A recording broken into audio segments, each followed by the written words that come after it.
Hello friends, എല്ലാവർക്കും സ്വാഗതം പുതിയ വീഡിയോയിലേക്ക്. ഇന്ന് ഞാൻ വന്നിട്ടുള്ളത് എല്ലാവരും കഴിക്കാൻ ഇഷ്ടപ്പെടുന്ന നല്ലൊരു നാടൻ പലഹാരമായിട്ടാണ്. നല്ല ആരെടുത്തിട്ടുള്ള പഞ്ഞി പോലെ സോഫ്റ്റ് ആയിട്ടുള്ള നാടൻ ഉണ്ണിയപ്പമാണ് ഇന്ന് ഇവിടെ ഉണ്ടാക്കാൻ പോകുന്നത്. എന്നും പറയുന്ന പോലെ വീഡിയോ കണ്ടിട്ട് ഇഷ്ടപ്പെടുവാണെങ്കിൽ ലൈക്ക് ചെയ്യുക, ഷെയർ ചെയ്യുക, കമൻറ്റ് ചെയ്യുക, ചാനൽ സബ്സ്ക്രൈബ് ചെയ്യാനും മറക്കരുത്. പിന്നെ ഫേസ്ബുക്കിലൂടെയാണ് വീഡിയോ കാണുന്നതെങ്കിൽ പേജ് ഫോളോ കൂടി ചെയ്യണേ. അപ്പോൾ നമുക്ക് നേരെ വീഡിയോയിലോട്ട് പോവാം.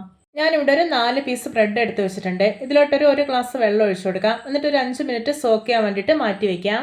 ഇനി നമുക്ക് ശർക്കരപ്പാനി റെഡിയാക്കാം. അതിനായിട്ടൊരു പാനിലോട്ട് 2 അച്ച് ശർക്കര വെച്ച് കൊടുത്തിട്ടുണ്ട്. ഇനി ഇതിലോട്ട് 1/2 ഗ്ലാസ് വെള്ളം ഒഴിച്ചു കൊടുക്കാം. ഇത് നന്നായിട്ടൊന്ന് തിളച്ച് ശർക്കരയൊക്കെ മെൽറ്റായി വരട്ടെ. ഇപ്പോൾ ഇതാ ശർക്കരപ്പാനി പാകമായിട്ടുണ്ട്. ഇനി ഫ്ലെയിം ഓഫ് ആക്കാം. ഉണ്ണിയപ്പം ഉണ്ടാക്കാൻ വേണ്ടിയിട്ട് ഞാനിവിടെ ഈ ഒരു ഗ്ലാസ്സിൽ 1.5 ഗ്ലാസ് പച്ചരി ഒരു 5 മണിക്കൂർ സോക്ക് ചെയ്തെടുത്തിട്ടുള്ളതാണ്. ഇനി ഇത് അരച്ചെടുക്കണം. അതിനായിട്ട് ഇത് മുഴുവനായിട്ട് മിക്സർ ഒരു വലിയ ജാറിലേക്ക് ഇട്ടുകൊടുക്കാം.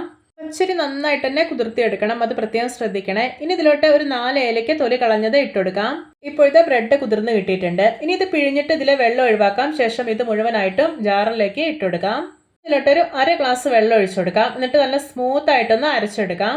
വെള്ളം ഒഴിക്കുമ്പോൾ പ്രത്യേകം ശ്രദ്ധിക്കണം, കൂടി പോവരുത്. നമുക്ക് ഇതിലോട്ട് ശർക്കരപ്പാനി ആഡ് ചെയ്യാനുള്ളതാണ്. ഇപ്പോൾ ഇത് നല്ല സ്മൂത്ത് ആയി തന്നെ അരച്ചെടുത്തിട്ടുണ്ട്. ഇനി ഇതൊരു ബൗളിലേക്ക് മാറ്റി കൊടുക്കാം.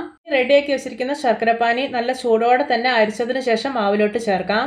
ഉണ്ണിയപ്പം നല്ല ആരുകളോടെ റെഡിയായി കിട്ടുന്നത് ഇതുപോലെ ശർക്കരപ്പാനി ചൂടോടെ ചേർക്കുമ്പോഴാണ്. എന്നിട്ട് നന്നായിട്ടൊന്ന് ഇളക്കി യോജിപ്പിച്ചെടുക്കാം. ഇതിലോട്ട് ചേർക്കാൻ പോകുന്നത് ഒരു 3 ടേബിൾ സ്പൂൺ മൈദയാണ്. എന്നിട്ട് ഒട്ടും കട്ടകളൊന്നും ഇല്ലാതെ നല്ലപോലെ മിക്സ് ആക്കി എടുക്കാം.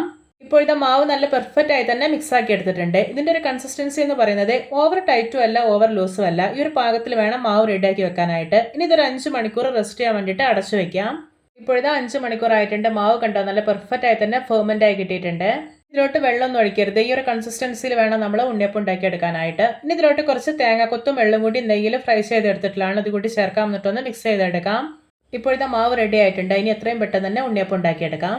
അതിനായിട്ട് ഞാനിവിടെ ഉണ്ണിയപ്പക്കല്ലിൽ എണ്ണ ഒഴിച്ച് ചൂടാക്കി എടുത്തിട്ടുണ്ട്.